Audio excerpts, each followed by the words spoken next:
Welcome to the I Got Fired podcast for people who've been fired or afraid that they might be. I'm Tom Spiegel, founder of the Spiegel Law Firm, where we help people in Maryland, Virginia, and the District of Columbia. So, we're going to continue our series today of the litigation process, what happens from soup to nuts after you have filed your complaint in court. In previous episodes, we've talked about the filing of the complaint, the service of the complaint, what kind of response you're going to get from the defendant, whether it's an answer or a motion to dismiss. And today we're going to be moving into the discovery process. Now, we're going to break this up into two episodes because the discovery process can be broken into two large components. The first is essentially paper discovery, where you're exchanging documents and questions back and forth. And the second one is depositions, where you're sitting down and taking testimony from people before a court reporter. But before we get started with that, just a reminder that this is not intended to be legal advice for you. This is for educational purposes. If you want legal advice for your case, then you got it. You should go hire a lawyer. So, the discovery process. Now, at this stage in the litigation, you have gotten, let's say the defendant has filed a motion to dismiss and lost that, or you've cured whatever deficiencies that the defendant has pointed out, or the defendant has just filed an answer, and so everything is ready to go. This will vary somewhat from court to court, depending on whether you are in state court or in federal court. But if you're in federal court, where certainly a significant number of employment lawsuits end up, the first thing that's going to happen is there are some disclosures that are required before any side asks anything that you have to disclose to the other side. And again, if you're looking at the federal rules of civil procedure, which you can easily find if you just type it into Google, it's free. We're looking at Rule 26, and it's a pretty broad set of things that you have to disclose to the other side, and the other side has to disclose to you. It's important to keep in mind that particularly in civil litigation, by that I mean anything that you're not going to jail for, and all employment lawsuits are going to be civil litigation, it is the court's strong preference, first, that trial be avoided because trial takes up a lot of time for the courts. And of course, when cases need to be tried, most courts are happy to do that. But all things being equal, they would prefer a case to be settled. So there's a strong preference that cases be settled. And as part of that, there are no surprises, right? They don't want any surprises. I can't say that this never happens, but in civil litigation, by the time you get to trial, most sides know within reason what the other side is going to say. That's not to say that there aren't twists and turns in the courtroom. There are. But the idea that you're going to be able to hold something back, kind of your smoking gun, and then use it at trial, an understandable strategy is not something that's going to work, because you're going to be required to turn this evidence over to the other side. The other side's going to be required to turn it over to you. And in many instances, if you haven't done that by the time you get to trial, you can't use it at trial. So just, put aside the notion that there's going to be, for those of you who even remember what the show is, kind of a Perry Mason moment, or a you can't handle the truth kind of moment in court. Can't say they never happen, but they're pretty rare.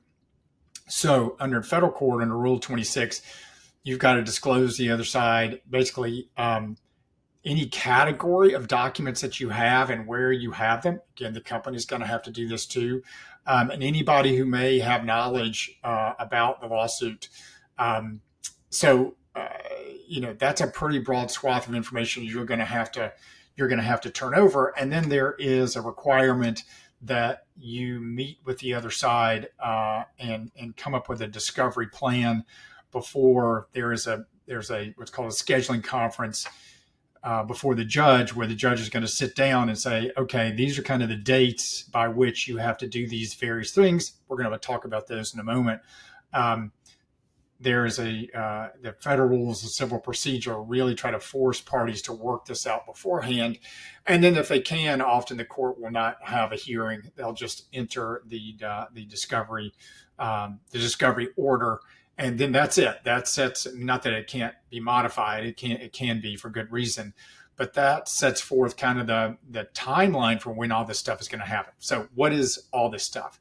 The first thing generally that's going to happen is that either side is going to propound or basically send to the other side a request for a request for production of documents.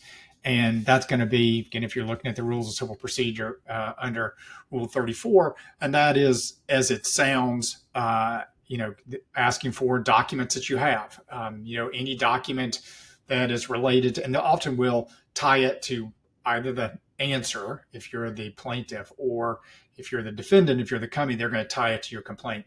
Give us any documents or written material that is relevant to, complaint paragraph 34. And that'll be some factual allegation that you made in the complaint. For instance, let's say, I'm just pulling this out of a hat, in paragraph 34 of your complaint, you say, plaintiff supervisor, met with plaintiff on the 34th, on the 23rd of November at 4:00 in the afternoon.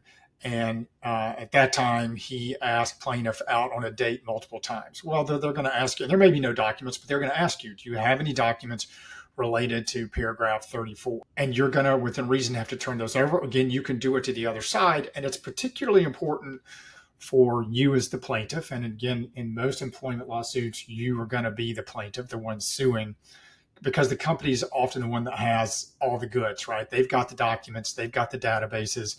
And so having a really strong set of requests for production of documents is very important. Now, they'll usually, again, when we get back to that, kind of backing up to that scheduling conference, both sides usually will agree on the number of those that you can ask. Okay, so it's not unlimited, hundreds and hundreds of requests for production. There'll be some limit that both sides have to abide by. Sometimes those can be increased.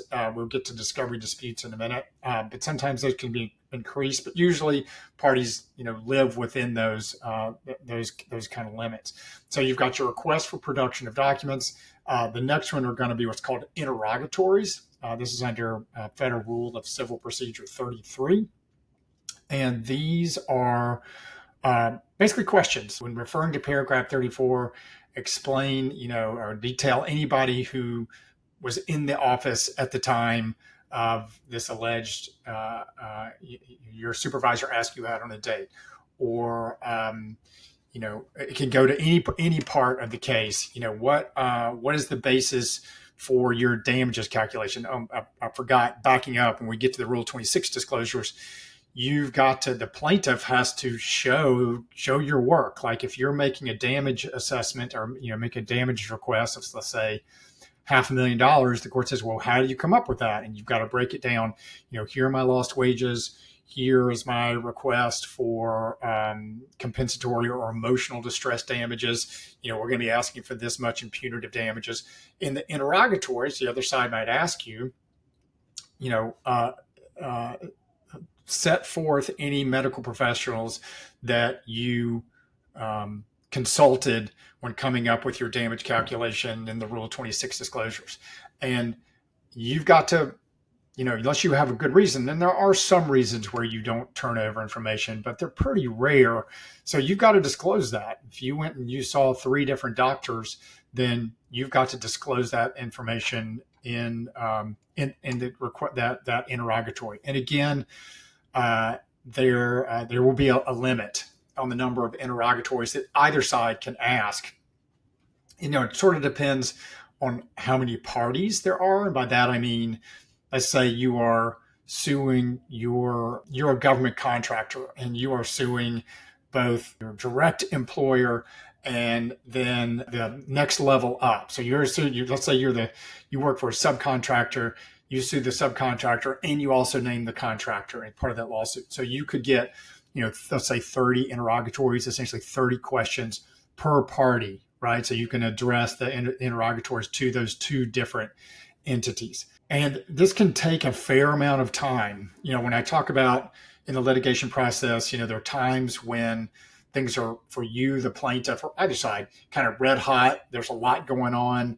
Let's say your attorney's working on the complaint and getting ready to file it. There can be lots of back and forth, lots of phone calls, lots of time with your attorney. And if you're paying for that hourly, those are when the attorney's fees start to rack up. Now, it's also true for the other side, which is why litigation, turns up the heat on the opposing party. I mean, your company up to this point may have not had to spend a tremendous amount on this case or even think about it that much. Well, now they do. They're in court. They're required to turn over this information. They got attorneys working on this, and the other side's bills are mounting too, which is why threatening to sue and being willing to sue can up your chances of getting a settlement, because the defendant knows, like, hey, I can spend $50,000, $100,000 or more defending this, or I can pay some amount less than that to make this go away. Now, that doesn't happen every time. If you don't have a strong case, I'm not suggesting that employers roll over, but it does up the pressure on them. I also don't want to overstate it. If you're suing, a Fortune 500 company, are they sweating these attorneys' fees? Not very much. I mean, I'm not saying they don't consider them, but they're not worried about them if they're making, $100,000 every hour. So they care if it's going to cost $150,000 to defend your lawsuit? Not really. But if you have a smaller employer, this could be a significant consideration. If they're going to have to fork over, tens of thousands of dollars to be able to defend your lawsuit, well, it might make them think differently about settling. So anyway, the interrogatories can take some time, right? Because and take some strategy. Like, how are you going to word them? Remember, this is not, they're not in the room asking you this. These are just written questions. It's almost like a college exam or something like that, a philosophy exam, when you got your questions and you got to strategize about how you're going to answer them. And you can't object, right? You can't object to the production to some questions. Let's say they're asking you for, every doctor that you've seen since you've been born. Well, one could argue that's overly broad, right? Like, if you're 50 years old and you've been working at this company for 2 years, do they really need to know what pediatrician you saw? Arguably not. And so you could object on that basis.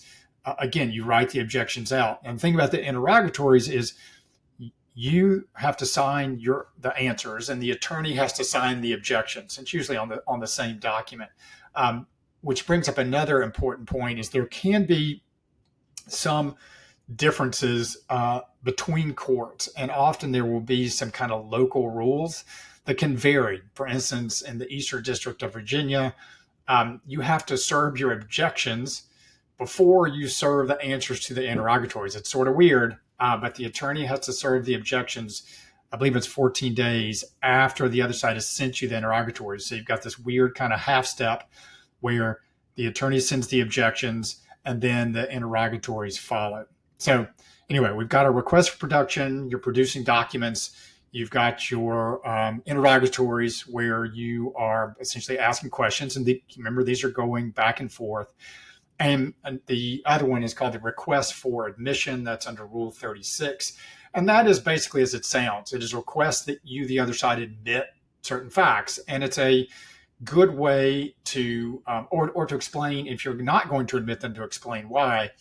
And it's a good way to get into the record things that probably are not going to be objectionable. The other side is probably not going to fight you on. For instance, let's say you want the other side that admit that you worked as a senior accountant. Let's say that was your job. You're a senior accountant from 2020 to 2022.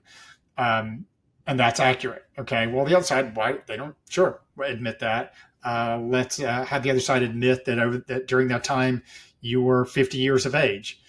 Other side looks at it and admits it, right? And these can be all key things. Let's say you had an age discrimination lawsuit. Well, one of the things you got to show is that you're over 40. Well, we can eliminate any arguments about that right up front by request for admissions. Sometimes these can be tricky, and you want to look at what you're admitting, but they can be very valuable. Again, hopefully you're working with an attorney.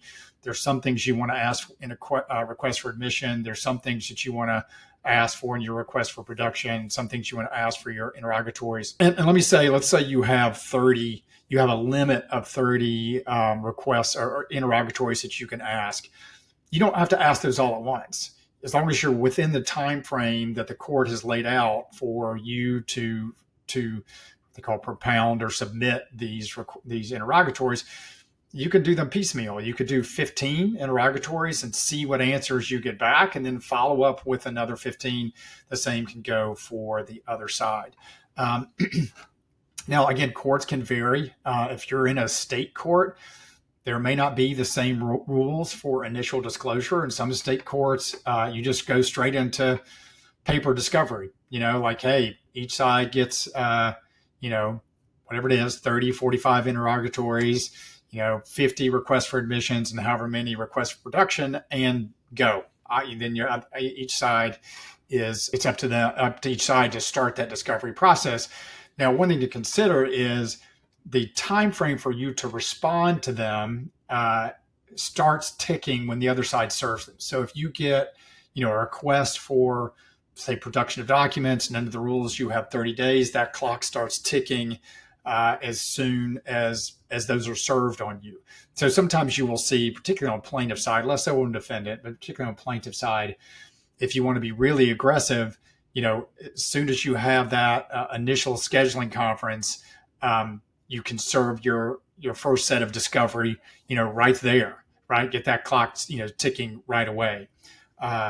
So that is what paper discovery looks like. Now, one thing to, and let me say also, the court's not particularly involved in this stage. It's not as if the court, rarely, if ever, as a court, you're not filing. You're not filing these documents with the court. You're not filing these interrogatory answers. You're sending them back and forth, right? So you're sending them to the other side. They're sending them to you. So these are generally not part of the record. Sometimes you'll see some side, serve a notice that they have served discovery on you, but they won't attach the discovery to it. It is important to remember, though, that these discovery responses can be attached to later motions. And we're going to get to, particularly when we get to the summary judgment motion, the documents that you turn over as requests for production, the answers that you give can be used in that motion for summary judgment or in the opposition. So you can use it for the other side as well. One thing when we talk about the timeline, and particularly the cost for litigation, another example for why it can be difficult to tell exactly how much it's going to cost, how much time it's going to take, because weird things can happen. Sometimes not so weird. Sometimes weird things can happen in the discovery process. One, there can be disputes, right? There are often disputes. For instance, let's say you have 30 interrogatories and you serve 30 interrogatories, and 5 of them have 8 subparts. So A, B, C, D, E, F on down. And the other side says, hey, those count as, those subparts count as individual questions. You haven't numbered them that way, but we think they count that way. So we're going to only answer up to 30, including all these subparts, and stop answering after that. Let's say you have an argument that, no, that's not the case, that they're on the hook for answering all 30, even if there are multiple subparts. And usually under the rules, there's what's called a meet and confer requirement. Like both sides have to get together, not necessarily in person, but to see if they can resolve the dispute. Other disputes can be on let's talk about, again, the documents that they have to turn over. Let's suppose that you sued your former employer and they have asked for, and you've noted, right, that you've written about some of this in your diary, right? You keep a diary. And the other side says, hey, we want your diary entries related to matters that you raised in the lawsuit, particularly as to emotional distress. You're going to have to turn those over, but obviously you don't have to, you have to turn over the relevant parts to the employment dispute, but you don't have to turn over necessarily the fight that you had with your sister or, the weight loss program that's not working or whatever it may be that you wrote about. And so you can what's called redact, essentially black those out. And let's say the other side gets them and says, no, we're entitled to see all of this because any of it could be relevant to emotional distress. you got, there's a meet and confer and neither of you can agree. Well, then what will happen is the side that asked the question will issue something, will file what's called a motion to compel, which basically says, hey, court, we are asking you to force the other side to give us this material. And obviously those motions can take time to brief. They can take time to argue. The court's got to rule on them. Sometimes there are few or if any discovery disputes that end up before the court. Sometimes there can be a handful, particularly if it's really hard fought and litigious. And obviously that takes up a lot more time, takes up a lot more attorney time for the researching and the filing and the resolution of it. So it just sort of depends on which kind of twists and turns things can take. I'll give you another example of a case that we had a number of years ago, a client who we had, and we represented her in a lawsuit, and she was sending, we would send her our advice and our, through email, kind of our analysis of her case and where things stood. And she, unbeknownst to us, was sharing them with her ex-husband, with whom she still had a relatively close relationship with, not for a nefarious purpose, but because she was like, hey, what do you think about this? And he would write back and they would talk. Well, this gets more into depositions, but just to give you an example, he got deposed by the other side. And as part of that, he got his own lawyer, and his own lawyer asked him for any information, any documents that he might have that was relevant to this case. And so he gave them to his attorney, all of these emails that had come from our law firm. Well, arguably that means that she waived her attorney-client privilege, right? Because remember, attorney-client privilege, anything you share with your attorney that isn't shared with a third party is completely protected. A court cannot force you to share that material, usually in any circumstance. But if you waive that privilege by sharing that information with an outside party, as happened here, then it can be gone for good. And the other side can, it's like party time. The other side can be like, well, you got to tell us everything that you told your attorney now. So we had to have a hearing about that, about whether or not she had waived her attorney-client privilege, and whether or not the other side was basically allowed to get all of these documents now. Ultimately, we were able to, a little bit of a different topic, but get them protected under what's called a work product. So we didn't have to turn over any additional documents. But those, again, who knew going into litigation that would happen? We certainly did not. And those kinds of disputes can come up. So to sum it up, we've now entered the first stage of the discovery process. Both sides are sending questions back and forth. Both sides are requesting documents. Both sides are sending requests for admission. And this can take a certain number of months, depending on the court you're in. It could take a year or more. If you're in the Rocket docket in the Eastern District, they're not going to let you get away with that. But it can take a while. A year would be pretty unusual, but it can certainly take a number of months. And again, partly it can depend on how litigious, how many motions there are going back and forth. So that is the first. And again, like you're learning, both sides are learning things now. And remember, cases can settle at any point in the process. And let's say you've got, as the plaintiff, you've got a smoking gun. You've got something that's really powerful that proves your case. Truth is, you probably will have shared it with the other side before this point anyway, to try to get a settlement. But let's say you haven't and you turn it over and the other side gets it, they get it, their request for production documents, and they look at this and they're like, oh man, we do not want this coming out in court. Now we're going to settle. Also is the same in the other side, like the defendant's, giving you a bunch of documents, and sometimes they'll give you, a ton of them. It can be its own problem because you've got to be able to look through them all or have a computer program to do that. But you may find a real gem, right? Real gem in some of those discovery responses. And sometimes, look, defendants, I wouldn't call it a mistake. They've got to return it over to you anyway, but they may not have even really fully realized what's in there. Those attorneys, the other side's under the gun too. They're trying to get these documents out, and they just say, hey, take everything that's in this. They probably wouldn't do this, but like they do a cursory review of all the material that's in this banker's box full of documents, and they just turn it over to you. And they may not have fully realized, or even if they do, they know they've got to turn it over, that there's an email in there that's going to be very helpful to your case. And when you get that, and you're going through those emails, You pull it out and you go to the other side and say, hey, this is from your own document production. Do you want to reconsider settlement? And so settlement can happen at this point too, because remember, both sides are learning a lot more about the case now. Like if the complaint and the answer, or the motion to dismiss, if it's filed, then an answer is sort of the skeleton of a lawsuit. You're really starting to put the flesh on it now, and things can start to take shape. So that is the paper discovery part of the discovery process. And then next time we will talk about moving into depositions, which is the stage before summary judgment, which we will talk about once we finish the discovery process.